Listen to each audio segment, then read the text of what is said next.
వేడివేడి అన్నంలో ఒక్క స్పూను ఇది వేసుకొని తింటే 100 రోగాల్ని నివారణ చేసే శక్తి ఉంది అంటారు దీనికి.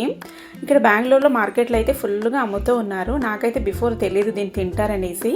ఇక్కడ సిటీకి వచ్చాకే చూశాను, మార్కెట్లో చూసి దీని గురించి సెర్చ్ చేసి చూస్తే అబ్బో దీన్ని తింటే ఇన్ని లాభాలా అని అప్పుడు తెలుసుకున్నాను. ఇంకా ఊరికి వెళ్తే ఊరి దగ్గర మాకు ఇంటి దగ్గర అయితే ఈ చెట్టు ఉంది.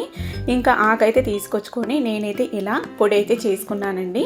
ఈవెన్ చిన్నపిల్లలు కూడా చాలా ఇష్టంగా తింటారు. నాకైతే ఫుల్ హ్యాపీగా ఉంది మా పిల్లలు కూడా తింటున్నారనేసి.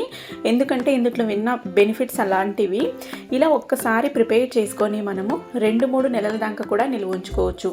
ఇలా నిల్వ ఉంచుకోవచ్చు. ఈవెన్ దీన్ని దోశ పైన వేసుకొని తినొచ్చు, లేదా ఇడ్లీ పైన వేసుకొని కూడా తినొచ్చు. ఇడ్లీ పొడిలాగా అన్నంలో కూడా వేసుకొని రోజుకి ఒక ముద్ద అన్నంకి మనము ఇది వేసుకొని తింటే ఎన్ని బెనిఫిట్స్ ఉంటాయో అస్సలు చెప్పక్కర్లేదండి. మరి మీరు కూడా ప్రిపేర్ చేసుకోవాలి అనుకుంటే కనుక ఫుల్ వీడియో నేను స్క్రీన్ పైన పెట్టాను. ఇంట్రెస్ట్ ఉంటే చూడండి. అలాగే మీకు ఎలా కనిపించిందో నాతో షేర్